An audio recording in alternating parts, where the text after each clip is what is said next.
Yeah.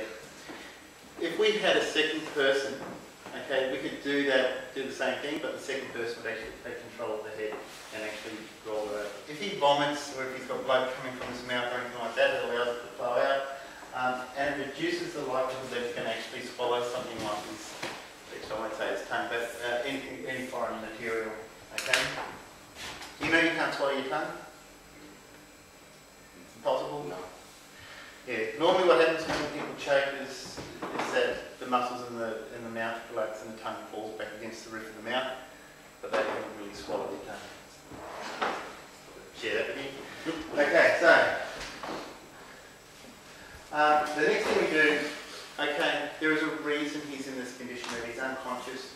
We do a secondary survey. Now we've got our gloves on. I don't, but we've got our gloves on. The secondary survey is a systematic check from his head down to his toes, and quite literally from his head to his toes. So, gloves on. First thing you do is rub your hands through their hair. Okay, just relax. Remember how I said you talk here casually? So, right, mate, we're just going to do a secondary survey, just checking your hair, run your hands through the hair, have a look, there's nothing there. Okay, just looking in your ears.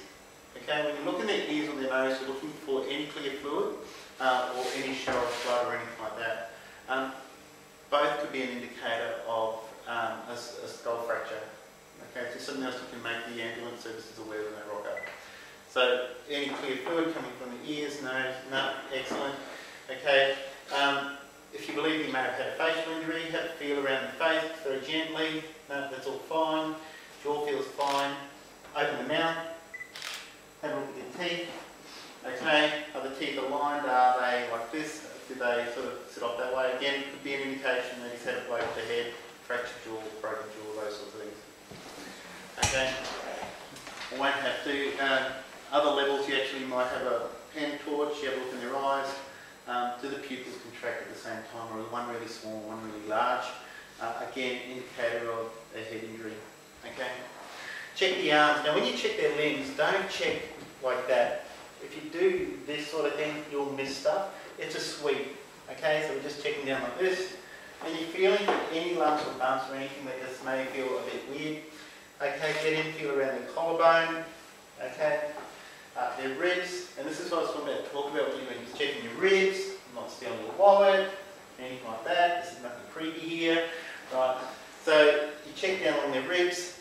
Now, if you see, find, or feel anything that's abnormal, you have to expose it. So if you put in your first aid kits, then you should carry things like scissors, pens, paper, scissors, right?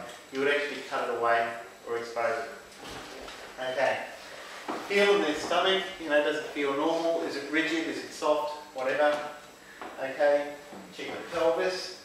Okay, we're not going to do a big push like that. You're just seeing, okay, it feels quite firm in place, or does it creak when you just put a little bit of pressure on it. Hand down along their back, feeling down along their spine, their legs.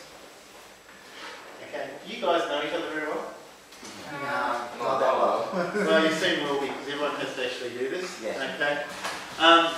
Don't do this bit, I'm not going to do it, so just relax.